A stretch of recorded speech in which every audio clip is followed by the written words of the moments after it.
as much as I like my rain stick, the internet is tense.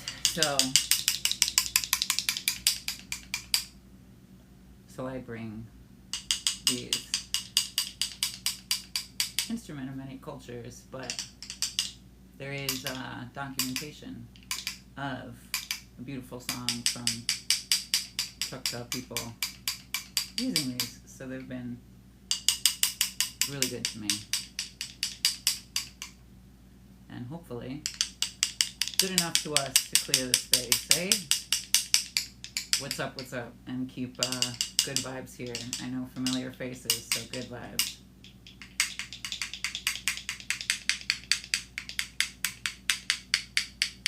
What's up? Hello. I'm my friend. I feel like I had a brain fart and I realized I might be pronouncing your name wrong. Because I've been saying Bran, and it's probably Bran. So my bad. Forgive me, please. You can totally correct me on matters of that nature in general. But welcome, my friends. I love this. Maybe if I do this more, we'll just bring our homies and not the crazy cans, you know? Yotele. Ay, hoay. Yotele.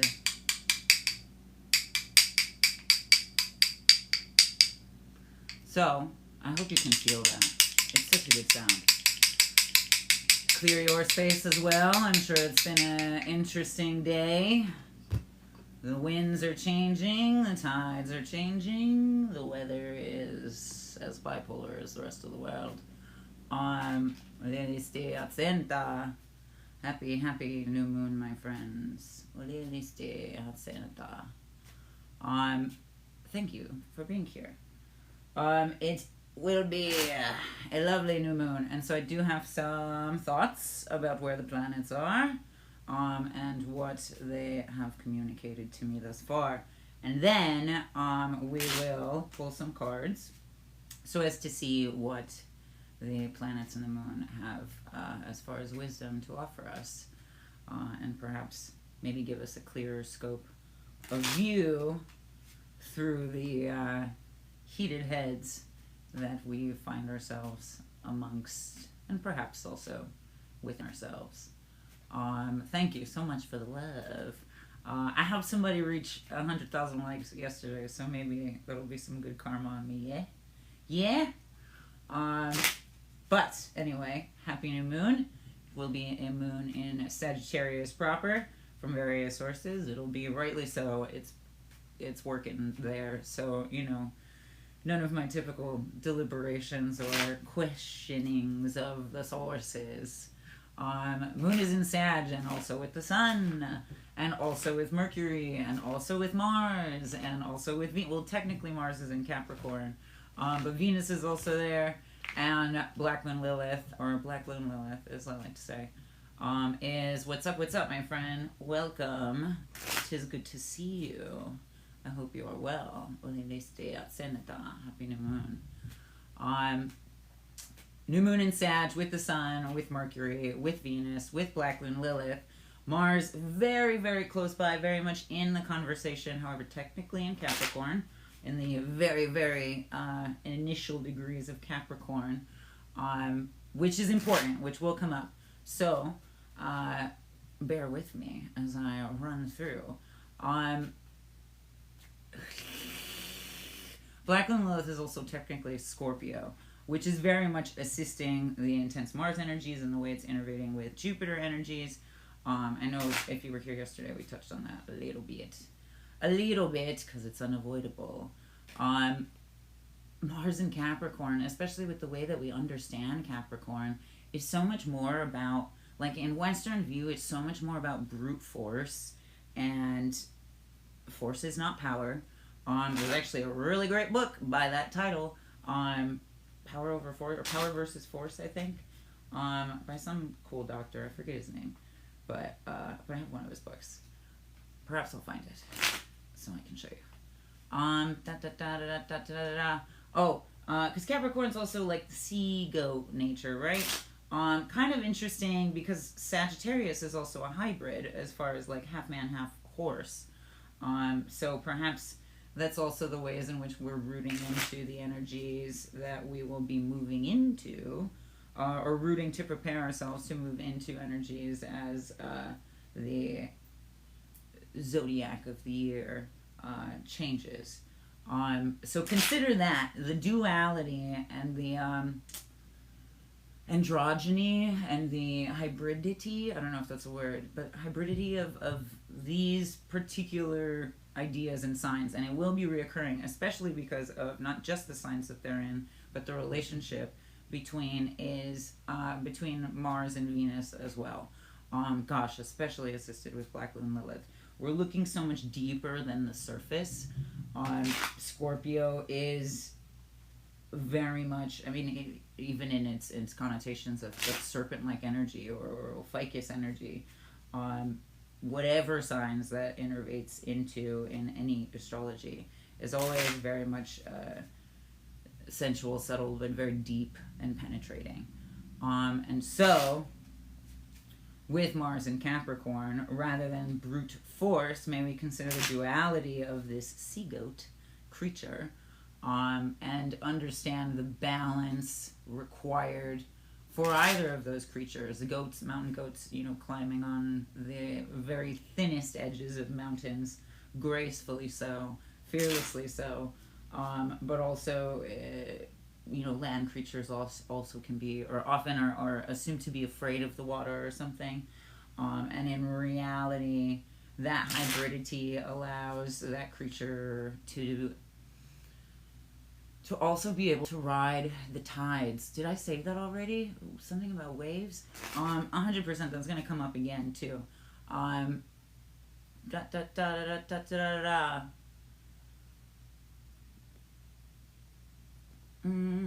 Let's see.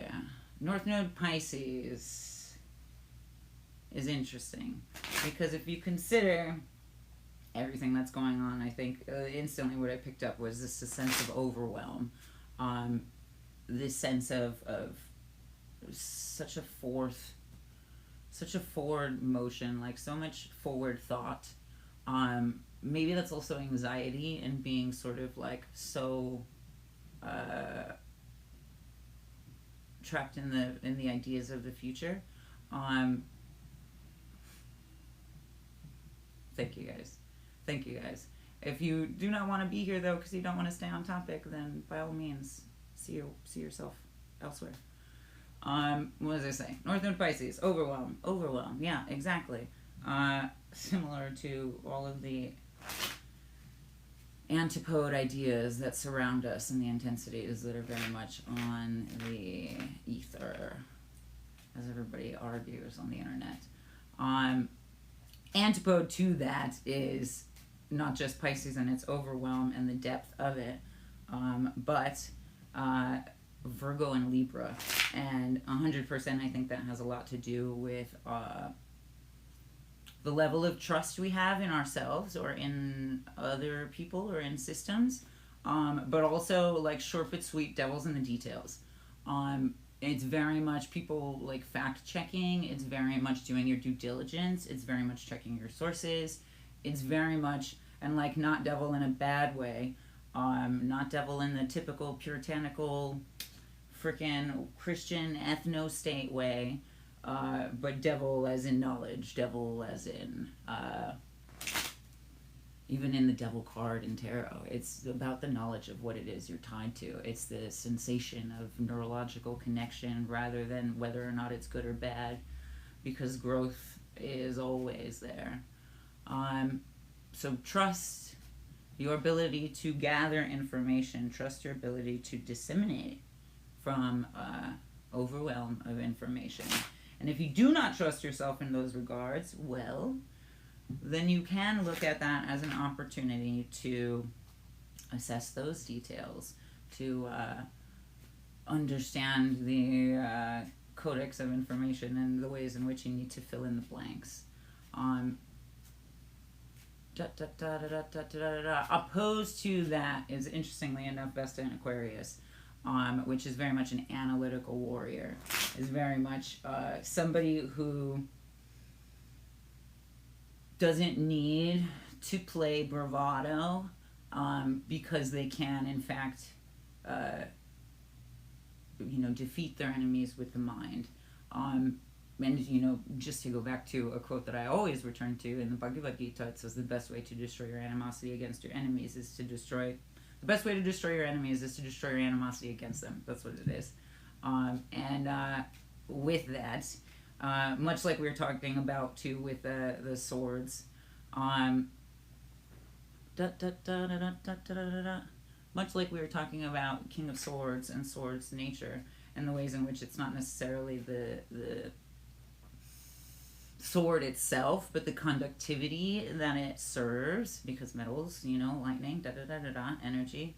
But also, it's an art of balance. It takes so much groundedness to be able to wield a sword. You cannot be loose in footing if you're gonna sling some shit around.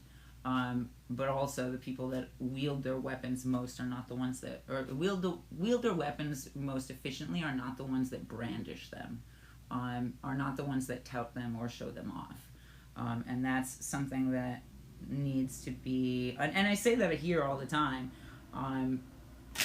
it's not a party trick, channeling is not meant to be, or card reading is not meant to be a party trick.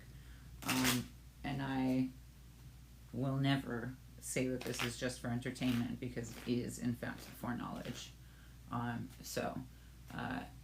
That's not to say take everything too seriously, but that is to say understand matter and meaning.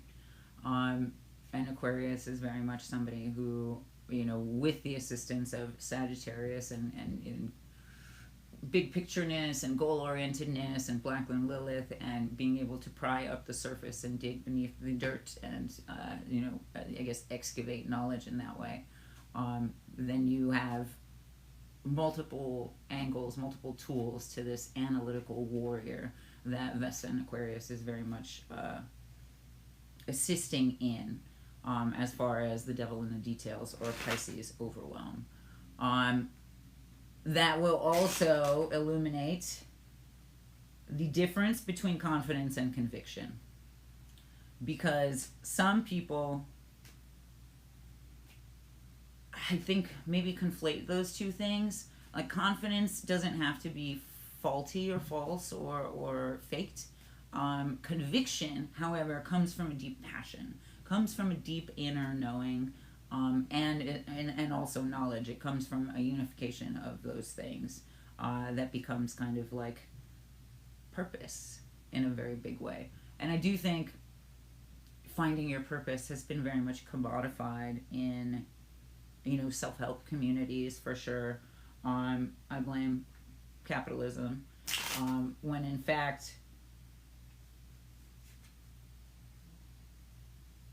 our passion is still very obfuscated underneath the polarity of the illusion of choice, whether that be, choosing a side, or choosing a party, or choosing this or that, choosing one way to be rather than, a full encompassing idea of self even. You can have conviction and still feel like you're not very confident, but you will come off as very confident. If you do not have conviction and all you have is confidence to hold you down, it will feel like a loose mask, and it will be challenged a lot more, in a way that will be unsettling rather than in a way that you can continue to anchor in. Because when you have conviction and you know your shit, and somebody wants to come at you with some false shit, that conviction will allow you to, elevate your knowledge, elevate your circumstance, and sort of build a bridge from that situation. Confidence can't necessarily do that. And that's because confidence is very much ego-driven. The ego is a vulnerable and flaccid thing, really. But when the ego is able to honor passion and able to honor desire and devotion, then the ego becomes your friend rather than your enemy. Unfortunately, that's not the system of many spiritual paths, particularly Abrahamic cults and the major world religions that want that fragility and sense of self, all the easier to control, all the easier to convince, really. And so, if you have not familiarized yourself with the idea of cognitive warfare, this is a time. This is a time for you to figure out those terms and understand what that implication is in not just your mind, but in your body. Jupiter in Cancer opposes this Mars in Capricorn, this very forceful natured Capricorn, and perhaps is not operating with all of the details. And Jupiter in Cancer opposing Mars in Capricorn specifically, I think reads very much an energy of challenge, of resistance, and that can be a great thing, that can be a bad thing. But I also think, because of Mars and Capricorn, with this opposition, it reads a little bit more like spoiled brat. It reads a little bit more like when you don't get your way, everything must crumble. When you don't get your way, there's like a meltdown when inconvenienced. And that's not to, get on anybody particularly about. That is something maybe we see a little bit more, and perhaps that is an opportunity to take a moment and try and understand where people are coming from. But also an opportunity to remind ourselves of not mirroring those circumstances and not becoming a like molecule with those circumstances, and being able to level-headedly, mindfully navigate your way out of that. Like I said in the beginning, the internet's been progressively more heated. People have been very interesting about their opinions and their lack of research or knowledge, and that's not to shame anybody for a lack of knowledge. The system very much has been failing us in that department anyway. But your hunger for knowledge is very telling. Your willingness to learn is very telling. So stay grounded and stay open-minded, which is going to be a challenge because there is also exponentially more white rage.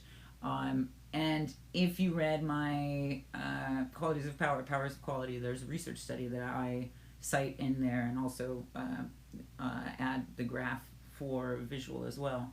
And it specifies, yes, that not just cardiac issues, not just mental health issues, but respiratory issues are very prevalent and prominent in Indigenous, in Black, and in general brown communities. However, that has also been exponentially increasing as far as European peoples, or what many would just call white people, which goes to show that,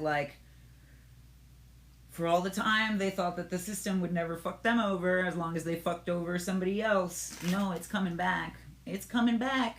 That whole Vanity Fair photo shoot with, politicians and stuff, hate really ages you. It really degrades, brain matter.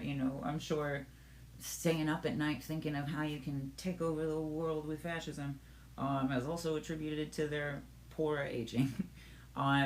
But, again, I step outside of this, and yes, there is a lot of psychosis. Yes, there is an exceeding amount, honestly. Yes, there is a lot of white rage. But I do think it comes as a retaliation from evidence that they are now suffering from the very systems that they helped build. And that is not just a feeling, that is also something that I've gathered in meditation with some of the spirits of this land. So maybe open yourself to the idea. And even in that graph, it's very clear. It's rising all across the board. So the time of, white superiority being protected is long over. Yes, it is still very much protected in the system, but like realistically, they are suffering.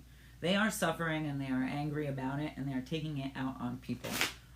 Statistically, this is why cops are domestic abusers. This is why, family men and Mormons murder their entire families. This is why school shooters are typically of a affluent European descent and class, contrary to what media or our sitting predator in office would say. And that is, I think, very clearly illustrated in Jupiter and Cancer energies and its opposition to Mars and Capricorn right now. And it is in initial stages. So I say this with the most deep sincerity. Stay grounded. Stay grounded and stay above the bullshit, as in outside of it. As in, can't touch me with that. If you've ever seen Superstar with Molly Shannon, the old "I'm rubber and you were glue and everything you say to me bounces it off me and sticks to you," will come in handy. And also, realistically, mirror particles. I think about that all the time. It's like, how does this interaction mirror something that I need to deal with? And so I say that. And often they're already illustrating what insecurities it is illustrating for them. And when you can ground through those experiences, you can turn them into a learning moment. Is that always necessary of you? Absolutely not. Pick and choose your battles. Sometimes people are not willing to receive the lesson. Sometimes people are not there for that. Sometimes people are just there to break things, which again brings me back to that opposition and this sort of melt down when inconvenienced kind of thing. It's very Karen, unfortunately.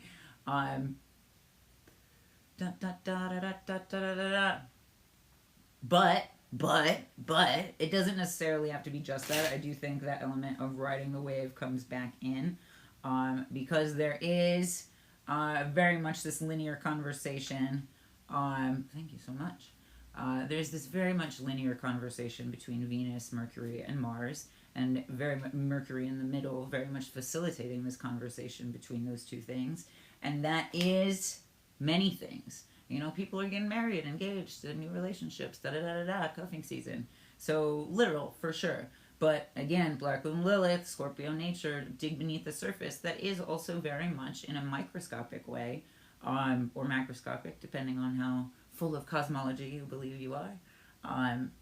Then that is not just conversation within relationships or within opposite anything, but the ways in which we relate to anybody, the ways in which we facilitate relation with anybody, the ways in which we are able to ask questions before we make it about ourselves, the ways in which we stay curious in conversation. And something that I always tell myself in social interactions, because I can get very overwhelmed and overstimulated. I pick up a lot of energy and conversations, and people are interesting. When I get anxious, I remind myself to ask a question. If I'm in a conversation and it's somebody new and I'm like, oh God, I don't know what to do. Meeting new people is always so intense because they always think I'm too intense, and then I don't know how to boil it down, no, I stay intense, but I ask questions. And then it's the best conversation they've ever had. And they're like, you're so cool. You make me feel myself. Not to ingest with that voice, but it ends up being a very magnetic moment because you are able to take an opportunity to create relation rather than to create polarity or resistance. Famous Hardy J, are you an enumerator or a eugenicist? Conversation, beyond conversation and relation, is also the ideas of non-duality. Beyond the idea of polarity is the ion channels in between. So, more than just Venus, Mars as in identities, This is very much ambidexterity. This is very much chirality in molecules, like left-handed, right-handed. This is very much hemisync, and the relationship between left and right hemispheres. So if you feel particularly on edge, and a very interesting yogic way of doing that, for sure, letting your body speak and practice, absolutely, but scrying with the ways that your breath shows, which is why there's nostril driven breathing, to help balance that. If one nostril is blowing out more air, then cool, maybe you're very Ida, Bringala, right or left brain dominant in that moment, and you can mitigate from those circumstances, and understand in that autonomy, you transcend duality and become part and participant with the non-duality that is so natural in everything. And that is something that science continues to prove more and more. And so, trans relative rebellion, absolutely. And queer awakening for many, absolutely. And not something that we ought to take lightly, something that I'm very devoted to, that I very much uplift, and that I very much honor in myself and in others. But it's not just physical or in people either. Even water is as queer as they come, because it is not just hot and cold. It is in fact full of tender and intricate trans-phase states in between, based on pressure and time, or pressure and temperature. So don't oversimplify. Don't dilute. Don't dilute when yourself wants to be all-encompassing, which is maybe back to that North Node Pisces and overwhelm. That doesn't mean accept everything. That does mean accept what is resonating within you. That is accepting what is resonating within your truth, which is very much a perception ideology, which is very much the relationship between all of our eyes in a very literal way, because the neurological wiring of your eyes also give different information to your brain, and it doesn't all just come from physical sight. Saturn and Neptune are also right on top of each other, and that is so interesting to me, because I had said something about waves like twice now, and it's not quite waves, it's more like, and maybe it is. What I instantly got was like tides, and yes, that's waves, but it's like smaller waves, subtle waves, like wakes, and they can be very strong. Like sometimes wakes are just like so chunky that they're even stronger than waves, but waves can surprise you, and they can thrive from those kind of circumstances even. Hurricanes come from the most subtle changes in temperature and wind that then obliterate lands miles and miles away.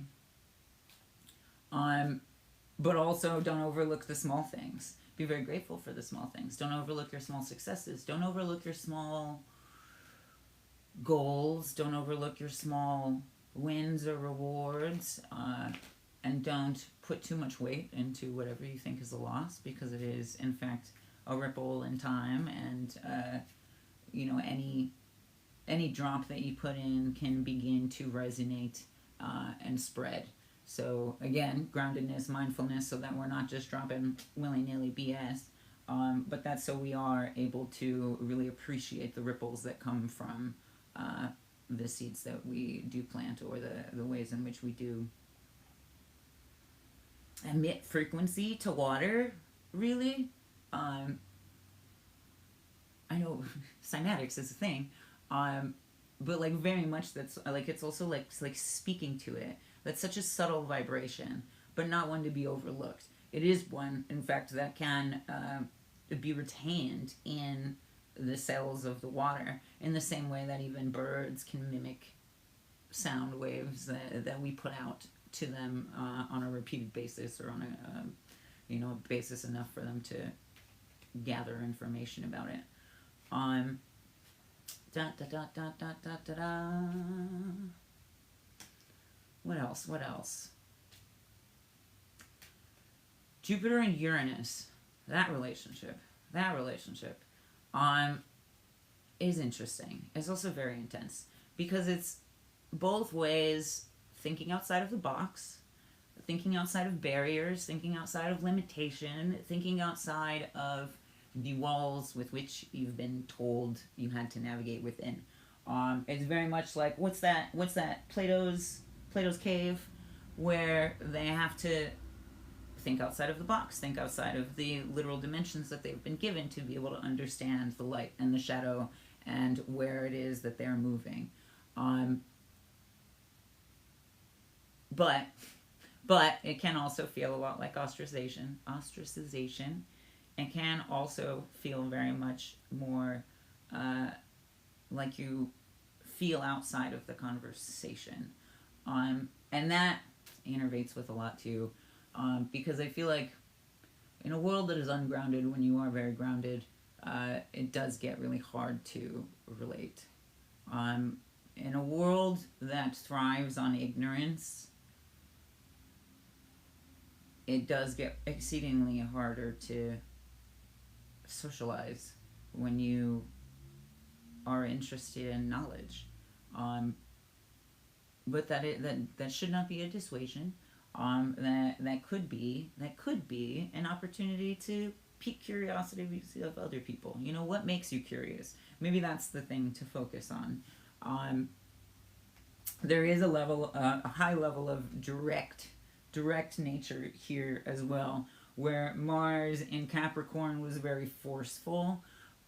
Jupiter and Uranus, I think, can be very direct and blunt, and that does not necessarily mean rude, that does not necessarily mean negative, that does not necessarily mean anything with any particular connotations. You can be very direct about what it is that you need to say or get off your chest or express, or even, reconcile within yourself, rather than beat around the bush in those terms.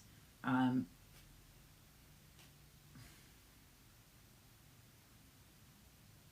in that, also understand that the level of directivity that people often maybe have with you that does come off abrasive is more about them than it is about you. So we don't have to take it like a personal offense. And God, this is hard to say, but for sure it can manifest in personal offense, absolutely. Again, white rage, they lash out on other people, they're living out this psychotic ego death because they've lacked one their whole lives. And even in that, as direct of an action as that is, it still has so much more to do with their own inner disquietude and their own inner war, than it does than it is a reflection of war in you. The way you handle it is a reflection of war in you, but the ways in which people wage war on themselves and everything else as a casualty is not a reflection of you. So please remember that, especially if it feels like you can't escape ignorance at times.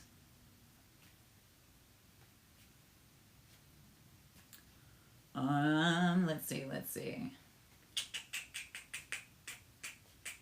Dope. Wonderful. Okay, so we will pull some cards, and if you would like to stick around because you're actually present, then there may be two things that you'll notice that are different than, I guess, most tarot readers. If you've even done tarot before, I suppose. But one of those is that while I do read with traditional tarot cards, I also read cartomancy. So that will be our first pull. And it is surprisingly informative. Exceedingly so. But also, I do ask, if you would be so willing, that we take a couple of breaths together so as to be present, and also so as to open our minds, open our hearts, open our energy to any information that may come through from the moon or the planets. That being said, you are not consenting to just opening your energy to freaking everybody. That's not what I'm asking. Honestly, it's just to you. Realistically, just make your body as available to a full breath as you can. So maybe this is where you notice that you're slouching and that you sit up a little bit straighter. This is where you notice that you're breathing in your chest and that you want to see how deep that can go in proper Blackler in the Lith fashion. All right, all right.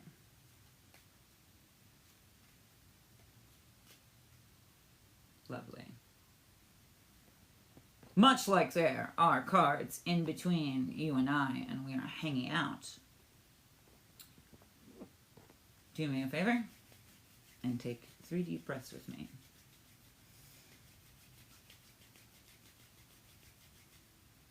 Take a deep breath in. And exhale. Take a deep breath in.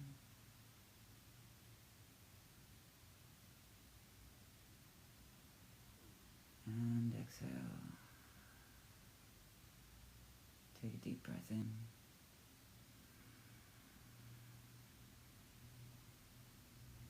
And exhale. Ooh, okay. Weird. My rib hurts. My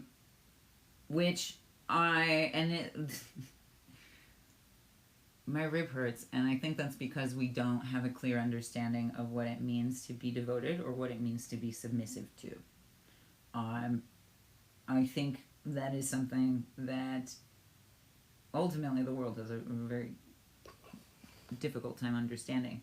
But again, because of Abrahamic cults, because their idea of peace, of inner peace, is submissive to something rather than devoted to life, devoted to growth, devoted to, love, devoted to nature. Ultimately that's the heart of animism or, animistic ideologies and modes of ritual or what some would call worship. But submission and worship are much more akin. Devotion, very different.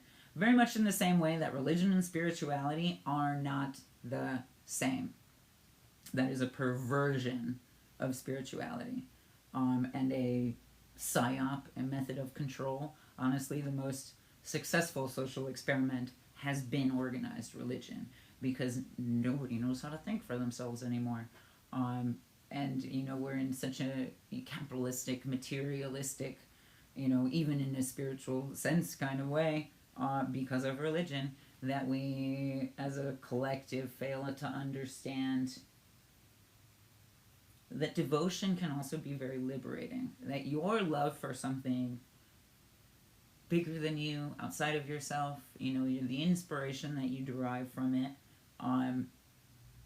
can be uplifting, should be uplifting, ought to be liberating, rather than mode of control or mode of, shame, coercion, or whatever else religion does with its, tax benefits.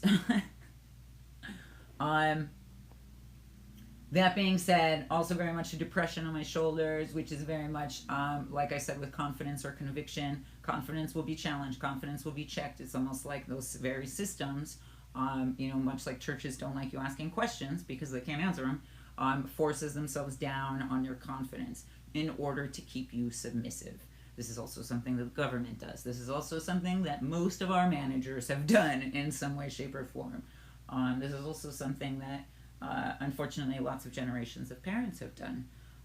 This is also, I think, the colonial understanding of respect your elders that subordinates the child and uplifts the adult, when in reality, in the circle of life, those two things are very similar. This is why there's, ritual and ceremony, and even just, colloquial and everyday, uses of where, a grandparent and their name is used in a new baby's name, or somebody passes and somebody also gives birth. The ways in which that becomes cyclical, and realistically even, our elders, the more that they move in time, often require assistance in ways that feel very infantilizing. And also, the older we get, the less we give a fuck, too. Similar to when we were kids and we weren't all concerned with judgment and politeness and, not putting our elbows on the table, not burping, or whatever the heck it is. All of the silly, posh games that we play that really don't mean anything. And those are the, devil in the details. Those are the, small ripples that ought not be magnified. Those are little things that, we've given so much dense matter, but they don't actually create meaning. Whereas we've stripped matter and meaning from things that had great connection and a great direct path to nature, to spirit, to understanding. In the same way we confine rivers with dams, in the same way that we confine trees to small patches, rather than facilitate more connection with nature. Does that make sense? It's a lot of ideas. It's funny when I do these collective things, and TikTok really is not the most conducive place to things like these. So I may just take all of this back to just YouTube, which some of you are following me there, so thank you. But for sure, it feels like a press conference where it's just so many voices, so many inputs. So bear with me. I know people don't like that I say but they can suck my dick. Ooh, love it. Okay. 10-10, woo. Okay, bottom of the deck is the Queen of Hearts, which very much is all of this emotional energy, is very much water energy, very much the ways in which we limit it or speak to it or drink from it or nourish ourselves with it. It's also very much Queen of Hearts. This Queen of Hearts energy. Miss me with that submissive shit. This is not somebody that would be submissive to a system. But this is somebody that, and this somebody is us. This is an energy in us. I'm not alluding to like a lover. I don't mess with that kind of stuff. It's nonsensical. It's a pipeline to addiction. But in this energy within us, it's somebody who understands that they don't have to be subservient to honor a situation. They don't have to be subservient to someone or something to be able to devote or give energy to or, feel recognized in. It's very much like toxic kink, like in old school BDSM when dudes were like, it's your biologically in your nature to be submissive. Like, no, actually it's physically not. Read a biology book, sir. This is very much an excavation of our understanding of what that energy is inside of us. I think, and I see progressively so, that it's like, God is a he, and then it's like, no, God is a she. Neither of those make sense. If their text is to be believed, then it is maybe more akin to the ways in which light is both a particle and a wave, the ways in which breath exists in between two states. Again, non-duality. The hypercorrection that is playing out still exists within polarity. The same thing exists too within communism and fascism. at least in practice, although I think we're starting to finally see some tertiary solutions to that. But so, learn from the world around you in that too. If we, not to judge, but if you can see from an outside perspective these patterns, then that can also relate to you, because there's a fractal nature here of the things in which we witness and the things that occur in us. That's a very that's a very potent card to be a bottom of the deck situation. You like my mug?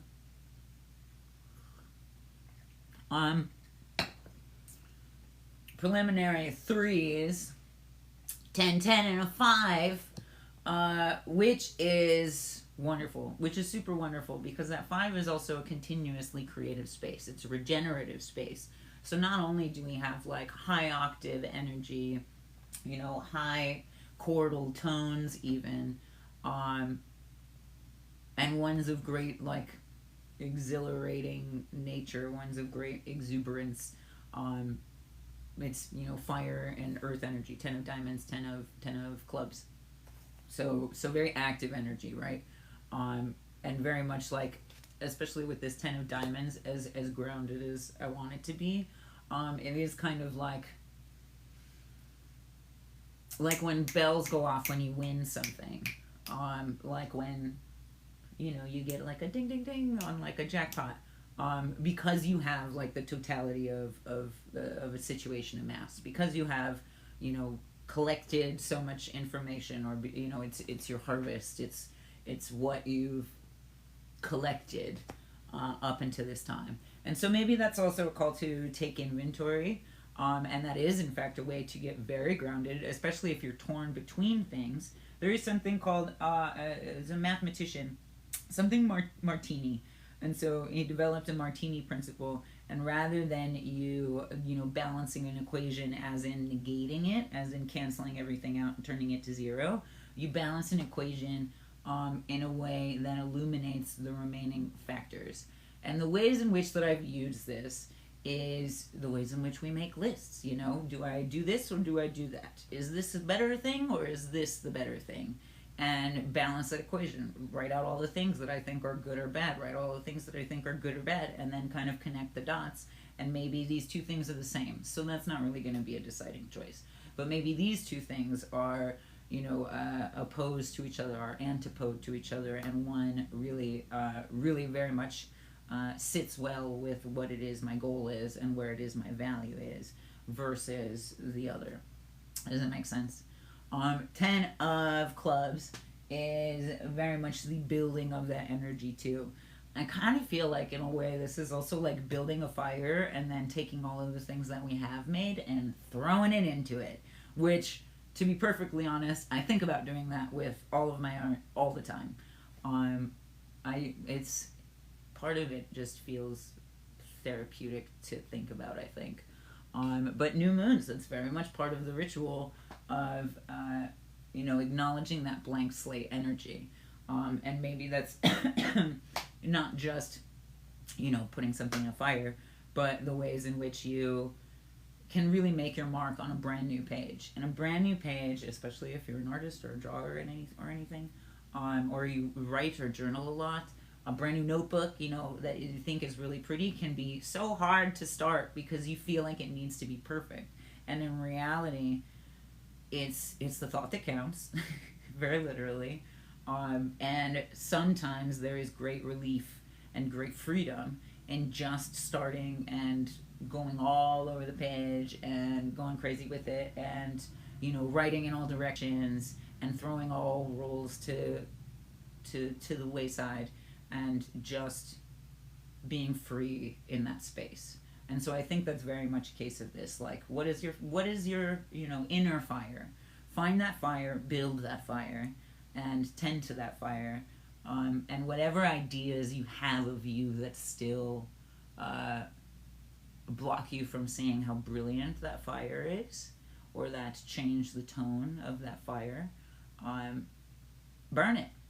Burn it. Because you know what? Maybe that ash will also feed the ground, and in that you don't lose that lesson, you don't lose that thing, but you find new ways to transmute and take in and invoke that energy. And in that, Five of Wands, you create more fire. You create, like, how do we keep the bonfire going? We add more fire. We add more fire. We tend to the fire. Or we add more wood. We tend to the fire. We add more things. How do we, constantly regenerate ourselves? That does come with a lot of questioning.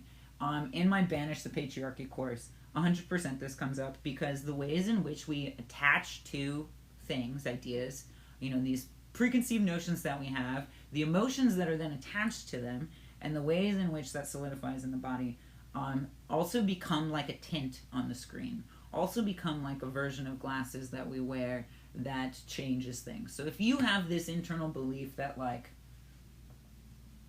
nothing's ever going to go right, I'm unlucky, I'm not smart, I'm not this, I'm not that, whatever it is, that does sort of like, it changes the way in which you see yourself. It changes the ways in which you see the world.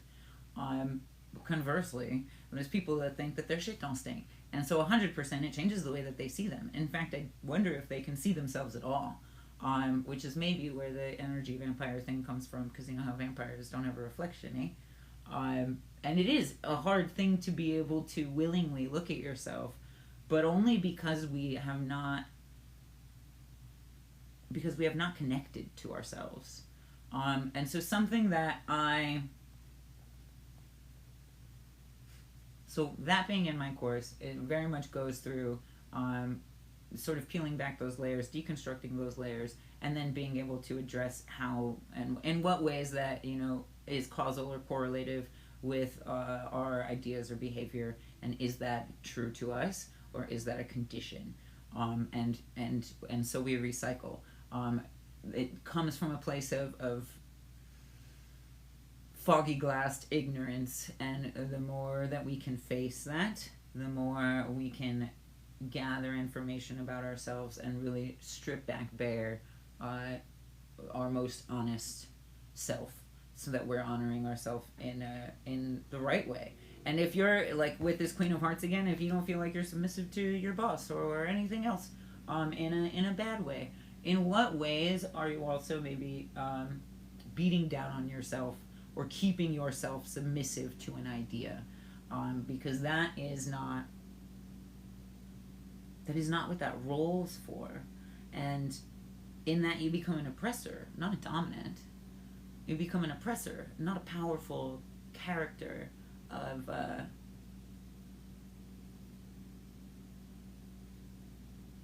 conjuring, of liberation. But yes, also in a very kink sense, like, that's not a good top. And as far as what even that role requires of submission, I think in a very real way, and I've thought this for a long time, and I wrote some people the wrong way, the true role of a dominant is to uplift and liberate the bottom, so that they can feel their truest self. And yeah, absolutely, they describe it as submissive to you because they want to be able to give you recognition, or what they would call worship, but also want devotion, or mean devotion.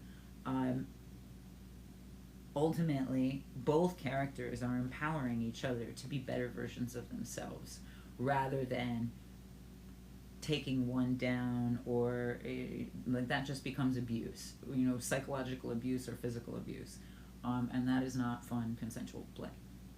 But that may be specific for some people. It's just just throwing that in there. What else was I gonna say? There was something else. In the 5.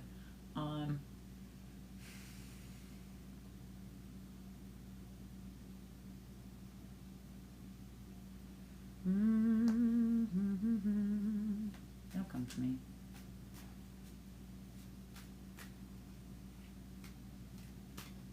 It'll come back. It'll come back.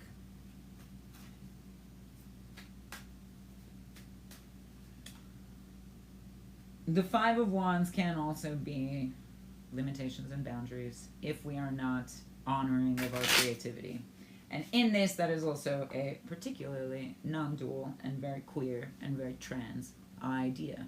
Because the most feminine thing you can do is create. And that does not mean pregnancy or conception. That means conception of an idea. That means drawing a picture. That means weaving a basket. That means starting a company. Whatever. Creation is creation. Creation is planting a seed in any way. It's terribly literal to interpret it as just a fetus or a baby. But the most masculine thing you can do is honor that creation. Those roles, those two roles, are more empowered when they work together. So even if you have this idea of them as separate, they're more empowered when they work together. We all know that.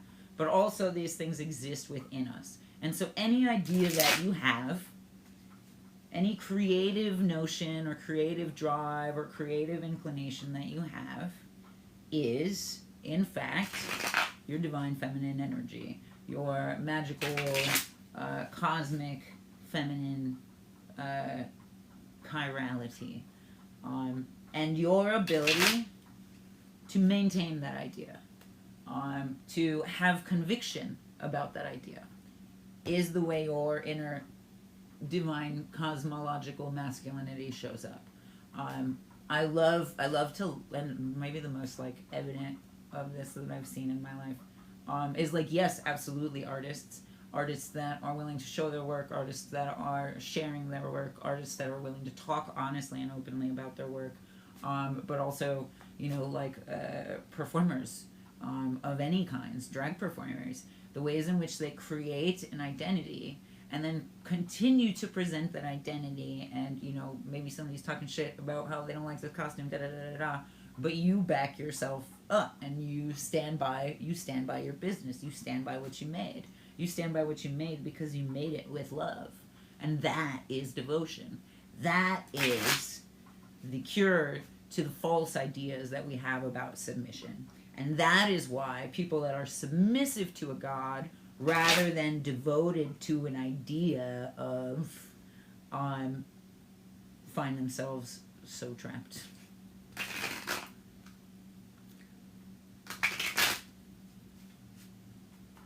And unable to use creative energy.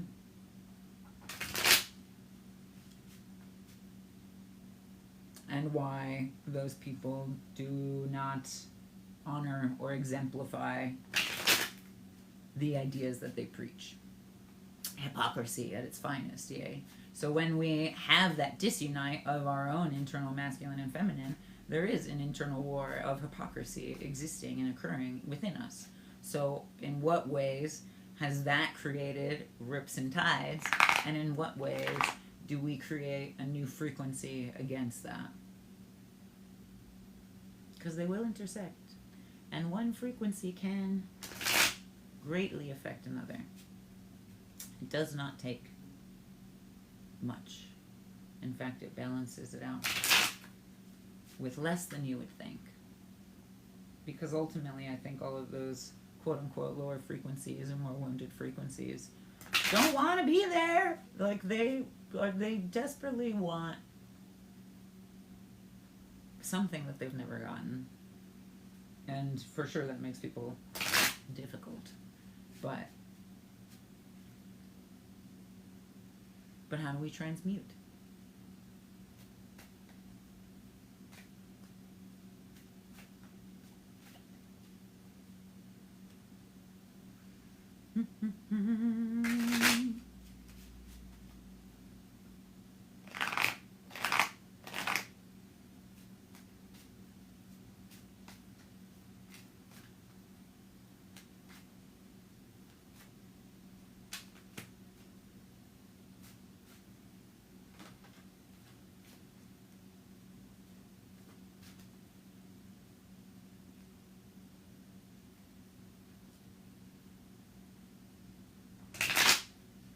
love that somebody said that. Protect the children. Because of the three greatest ills of Western culture is not just slavery. Yes, it is. One is slavery. The stealing of native land, which is also still occurring today, and also the exploitation of children, which the church is absolutely famous for. In fact, statistically, more children go missing in the Vatican City than anywhere else in the world. Christopher Columbus was also very much our original island man.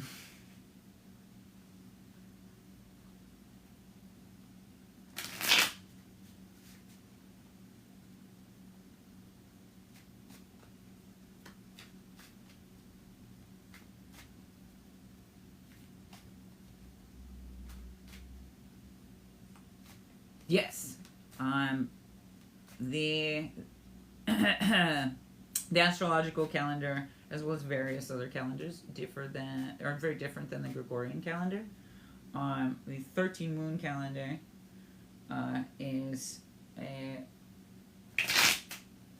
indeed a point of that, and the 13 moon calendar, I believe, much like the Toltec Mayan calendar, has these days out of time that also occur at the same points or around the same points that the astrological new year begins. Also, I don't know what calendar specifically Ethiopia uses, but I think they just entered 2017. Something like that.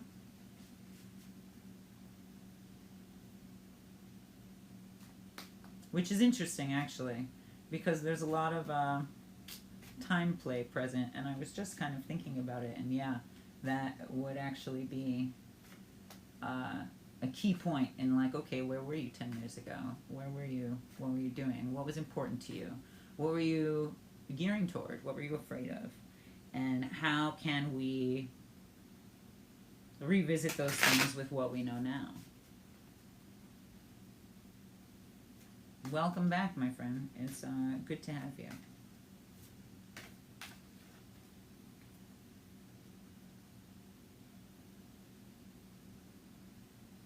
If you, fun fact, because I've been calculating this and drafting this, I'm trying to remember the equation I used, but like 365 days, or I think it's like 64 and a half,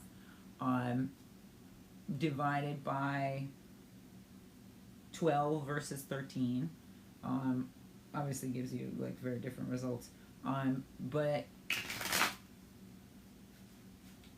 you know, multiplying by phi and whatever, I'll find the equation at some point when I'm done with the calendar, definitely illustrates that time is very much occurring like within fractal understandings, and 12 sign astrology does not give us full scope of sight into its fractal iteration. You're much more close to a whole sign, or a whole innervation, with 13 sign astrology, which is why the 12 horoscope signs, when converted to 13 or 20 sign astrology, illustrates a lot about the duality of those signs, and perhaps even what they find as their, you know, vulnerabilities or weak points in and of itself, and it's merely a misunderstanding. I liken it very much to, oh gosh, that's where it came back. I liken it very much to if you were to look at the world with one eye closed. If you were to look at the world with only your right eye, then that would be Western astrology. If you were to look at the world with both eyes and your heart, then that would be Vedic astrology. If you were to look at the world and its magnetism, if you understood the toroidal function of these things and were able to perceive that quality on the air, then that would very much be ancient or indigenous astrology.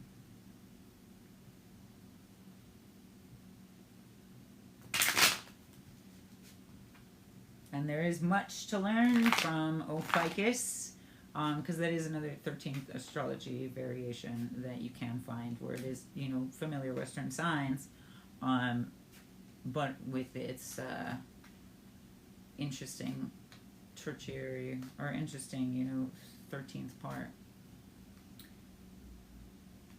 The more I've broken those down and illustrated them, the more that's also very deliberate, because the serpent in Tilgi or in Toltec astrology very much weaves in between, and Ophiuchus is very much the creator of new paradigms.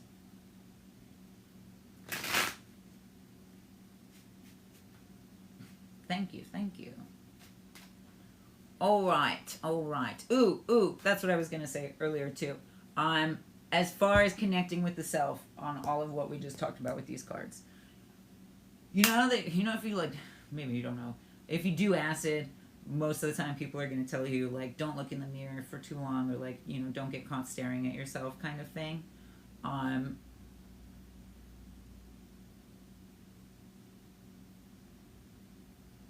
Interesting question. Message me, we'll talk about that later.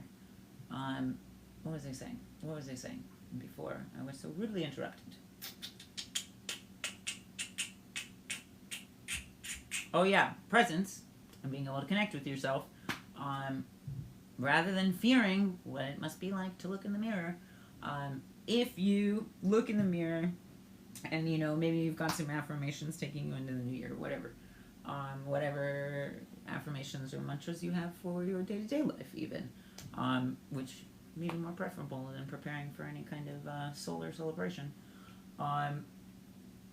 The innervations, the way the nerves of your eyes interact with the brain, also tell their own story.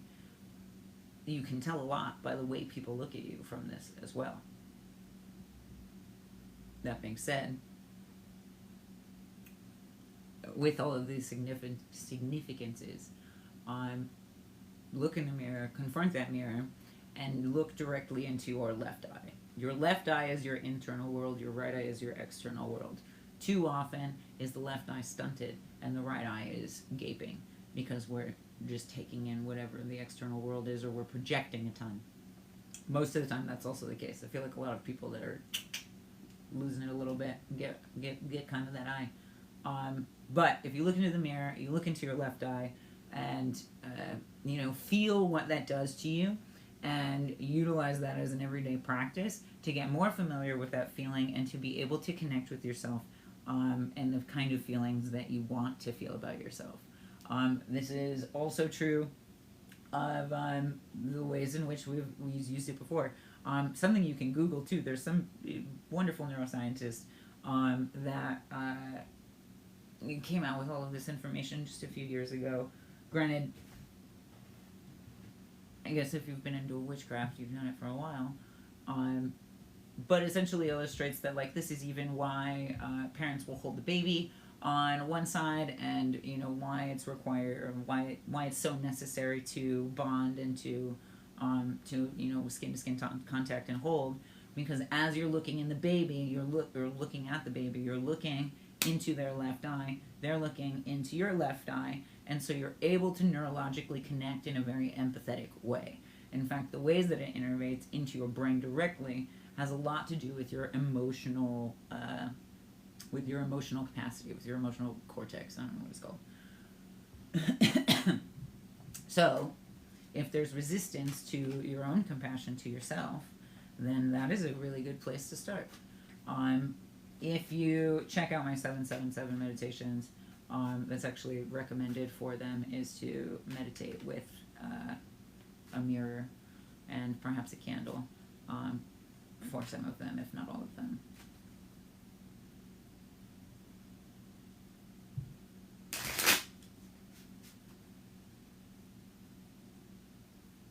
All right. Couple 2-tree spirit cards.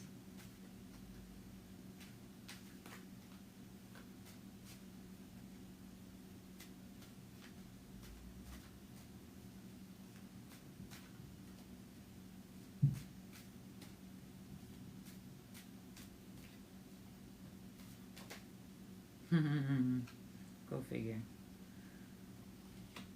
We'll keep you. You're too perfect.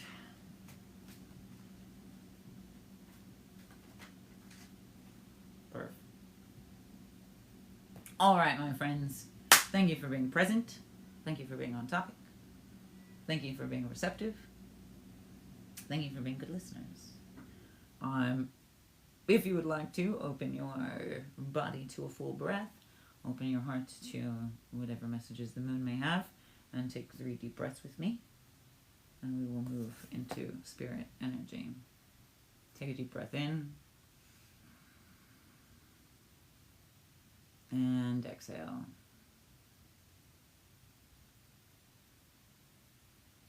Take a deep breath in.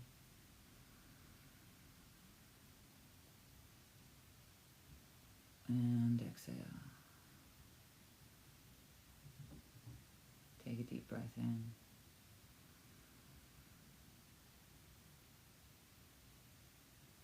And exhale. Ooh, interesting. Okay.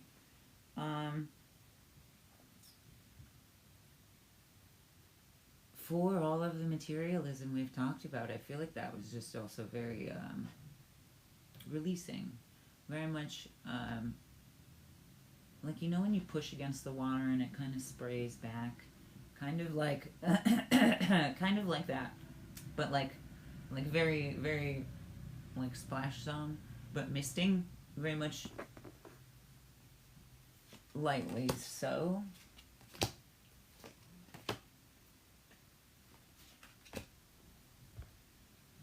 I mean, which kind of goes both ways too. Like, are we pushing back ideas of intensity, ideas of our own intensity, because we do not have the capacity to even hold ourselves? Or are we finally able to alleviate ourselves of that interpretation, expectation, so that we can move further? So that we can move in syncopacity, so that we can be in presence. Justice, bottom of the deck.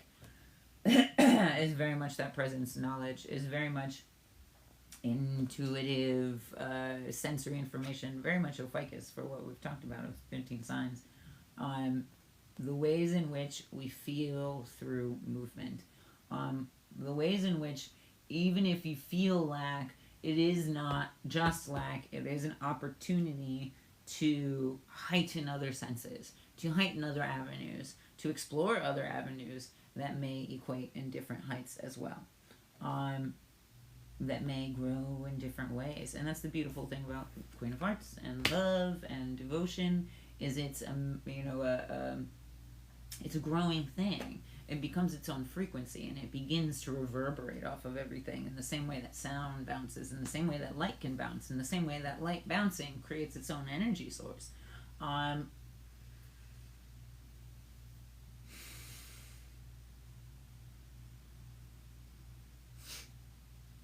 love what she has in her scales too. It's a heart and a blue rose. A heart and a blue rose. So like very much heart and emotional coherence. I mean, it would be brain, but represented in the flower because of layers of emotion, layers of identity, layers of ideology. Because realistically, the brain is computing all of those things. How do we peel back those layers? How do we become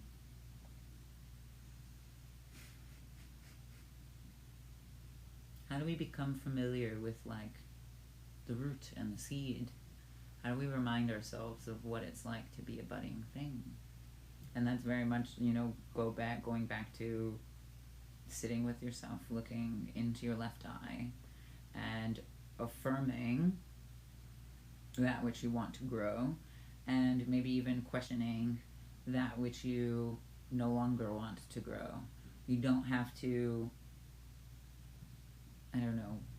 banish it per se. Inquire. And ultimately, that's kind of how any exorcism goes. Is like, who are you? What do you want? Why are you here? And then they're like, this is not your place anymore. So in a very real way, like, we're going in blind, but also like into an exorcism of self. Good luck. It's my favorite, honestly. Being an Ophiuchus myself, it's kind of a home territory, really.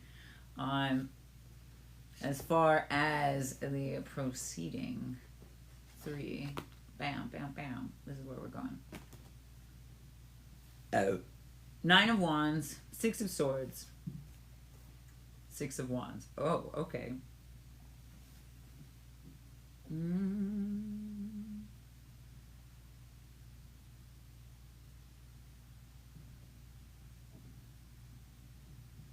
Interesting. It's kind of a fractal reflection of this as well, because we have repeating 10s in the initial pool, but also repeating 6s in this pool.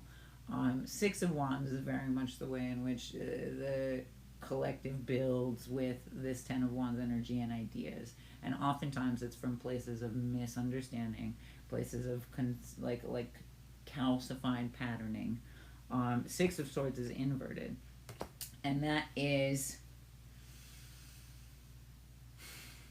that's very much the ways in which we honor situations. But if we do not have an ample understanding of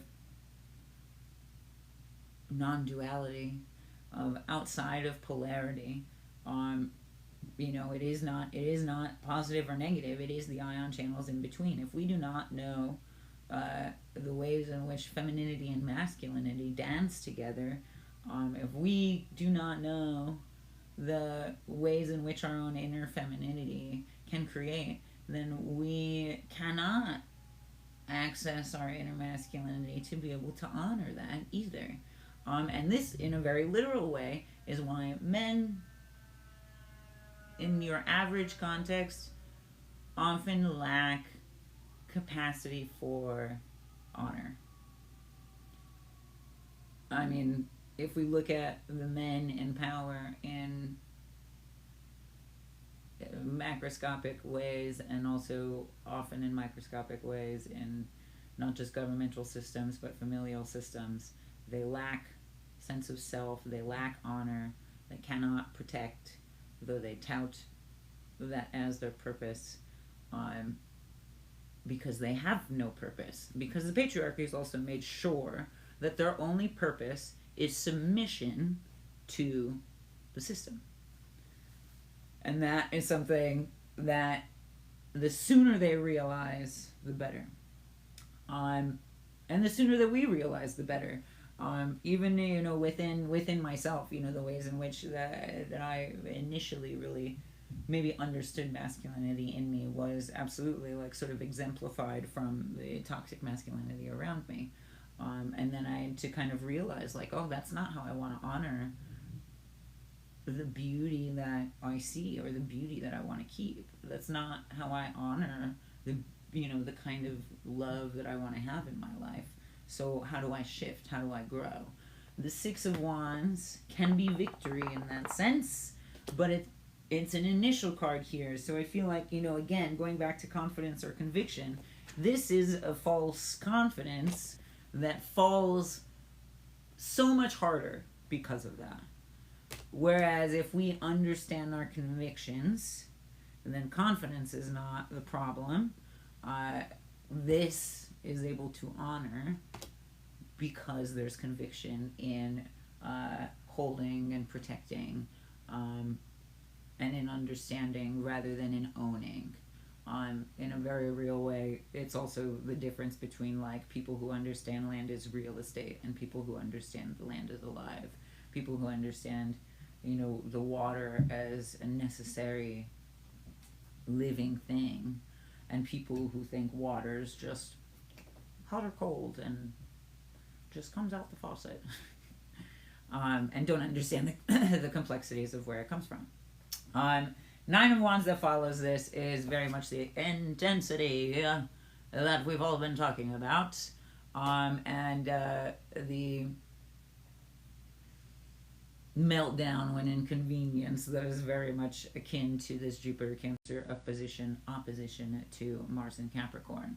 However, it is also much like having your finger in a socket. Granted, that's dangerous. Don't tell your kids to do that. But it's like intense channeling. It's intense connection. It's intense inspiration.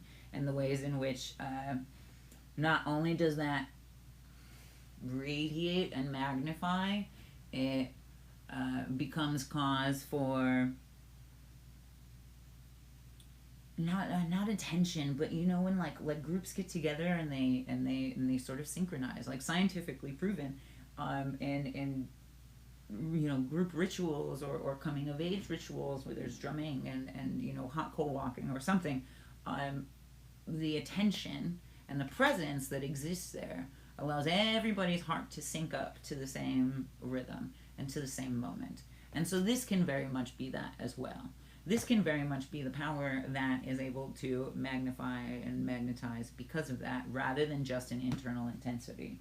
So, again, we find ourselves excavating what it is we want to create, how it is we honor that, and the ways in which that creates ripples in the ether, in the pond, in general. That's the only reason that I come on this app, because it is so toxic, really. But if I can bring bits of wisdom, if I can bring a little bit of grounding, then perhaps we're all better for it. Yeah, 'tis the goal, 'tis the goal.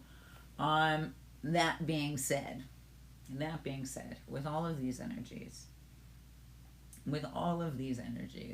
this justice especially being bottom of the deck, that is, you know, a call to meditation. And maybe that's not taking a meditation course. Maybe that's just you sitting with your back against a tree in silence, for once, you know, or maybe listening to instrumental music, because, you know, small steps, you know. We don't necessarily have to go into like full silent retreat, especially if you've never meditated before, or if you've tried and it's not gone well because you have ADHD. There are absolutely ways in which your body and your mind are looking for a way to be your friend, are looking for a way to be able to have these meetings with you. It just may not look like what you've heard or, you know, what you think it is. And this is also why, you know, take a lot of courses with a grain of salt. And the more that you can, you know, dig into, you know, monk texts or Vedic texts or you know, whatever it is, you know, the source of information, so that you can find how it is that they also attain that. Because it's been monks and, you know, Buddhist monks and you know, lifelong meditators that have told me that, you know, it's at the end of the day, like, it's not about how you sit, it's not about like how much of a pretzel you get yourself into, it's not about how long you do it, especially if you're not doing it consistently. It's not about doing it every day. If you're only doing it for 10 minutes and it, you know, you're still an asshole after that, but you got your 10 minutes in, so you're better than everybody else. Like, that's not meditation. That's a vanity practice. That's a superficial commodification of what it's meant to be. So ultimately, a good meditation sit is just sitting comfortably. It's just allowing your body to find a state of ease. And that's not to say easy. That is to say exactly what I said, a state of ease. Like natural birthing, which probably scares some of y'all, but there are also equally in many stories of natural birthing processes being beautiful and, you know, spiritual and transcendental and almost like a high in their own right. And so in what ways can we make our birthing process of a new self, or perhaps of this idea we've been sitting on, or what have you, how can we be at ease with that passage, rather than forceful or rather than numb. That's a very literal example. I don't know if that's super literal for some of y'all.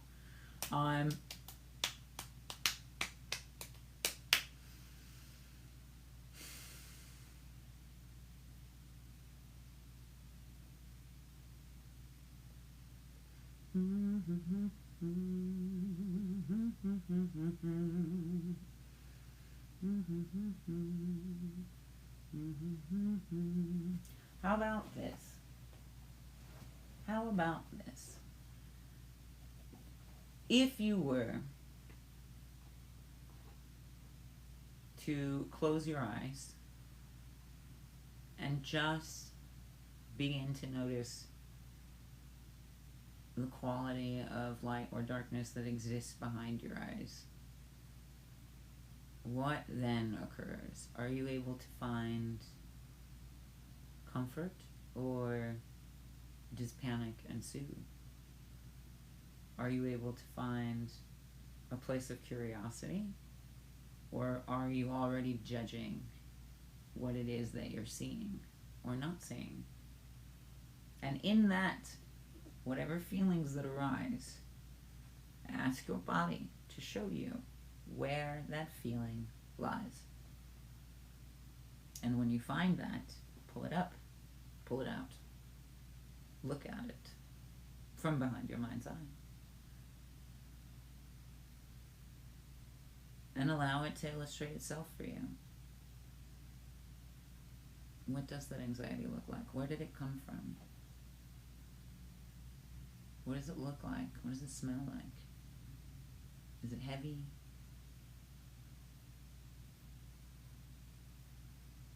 And in that, oftentimes, in my experience, it has something to say that it's been trying to say.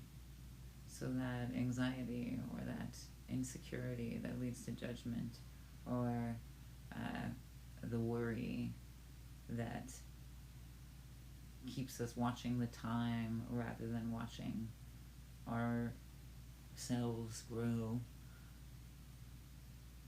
has something that it's been trying to tell you for a long time. And it's high time we listen, because in that it will also tell you exactly what it needs. And a lot of times, it's not even ours to begin with. It's an insecurity and anxiety from, your mom telling you that you were a horrible singer when you would sing in the shower, that stayed with you, because it really just wanted you to tell it that you can still do whatever the fuck you want. that you honor its expression, that you honor its experience. And in that, maybe its experience is to set it free. Or maybe, now that you see this emotion more clearly, you're able to allow it to express itself in a way that it can be free and liberated, and also not detrimental to whatever else it is that you're creating. This is the ways in which we collaborate, not compromise. Because again, too often do we think that in order to connect with people takes being submissive to them, or takes, compromise as in subordinating ourselves so that they have more, and that is not the case. In relationships of any kind, we are creating art in life. And when you collaborate as an artist, you do not sacrifice your message or your meaning. You merely find ways to help that message and meaning grow with other eyes and other hearts and other hands.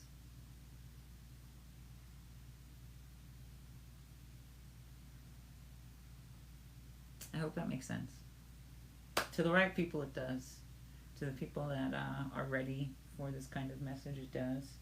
And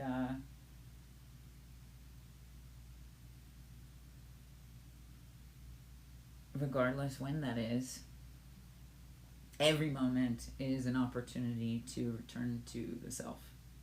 Every moment is an opportunity to bring the spirit back into the body, rather than lost in escape And this is perhaps why so many people struggle with sleeping when Uranus or Neptune is being fucking weird. But I will leave it there. I will leave it there. There is a lot of elemental energy in here. So perhaps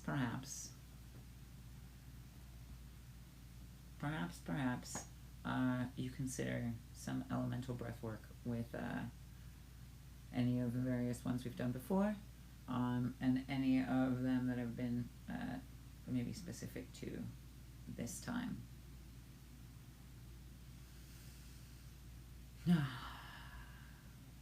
Hello, hello. And also, farewell, fare thee well.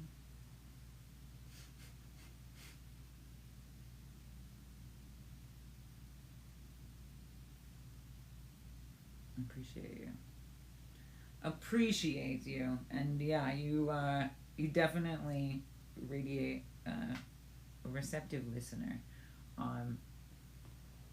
which I can only imagine makes you an expansive thinker, and is ultimately what I strive for. And so with all of these elements, yeah, perhaps we run through a round of elemental breath, so as to clear some space to really take all of this in, because there were a lot of big ideas and a lot of controversial ideas and a lot of important ideas to digest. So if you've been here before, you already know. If you have not been here before, then it is a fire, earth, air, water, breath cycle.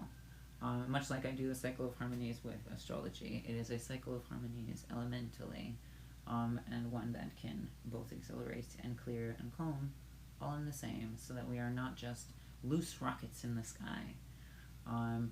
The fire breath will be in through the mouth, out through the nose. A earth breath is in through the nose, out through the nose.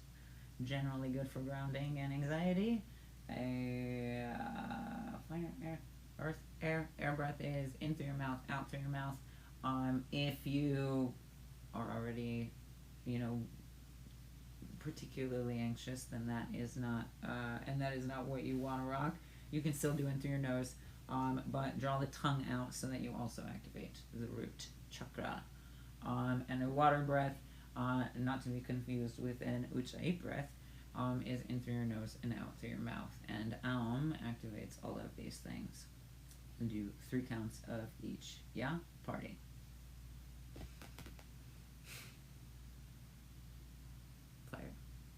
Fire. In through your mouth, out through your nose. And out through your nose. In through your mouth. And out through your nose.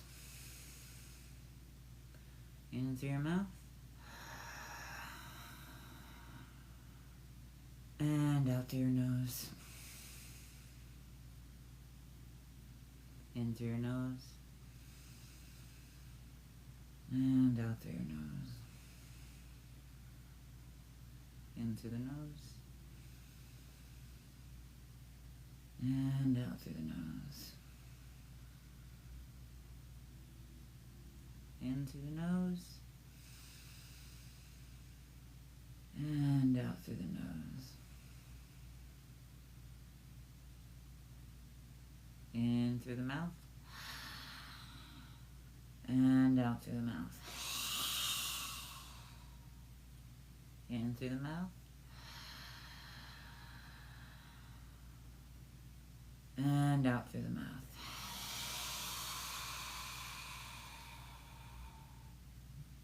In through the mouth. And out through the mouth. In through the nose. And gently out through the lips. In through the nose. And gently out through the lips. In through the nose.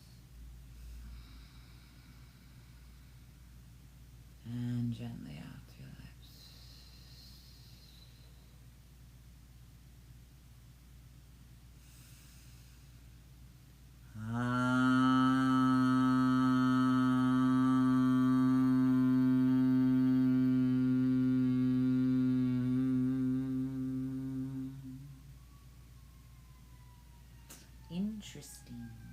I like the way that sat. I hope you did too. And I hope you feel that in that way. And with practices like this, your desire is not something that escapes you. It is something that is a regenerative force and a creative force in you, rather than something that draws you outside of yourself in any type of way. Oh my, good things, good things. Okay, I am out. I appreciate those of us that were here and present and mindful about our presence and willingness. And for the rest of you, you'll dream about it. But with that being said, thank you very much from my heart. Appreciate you.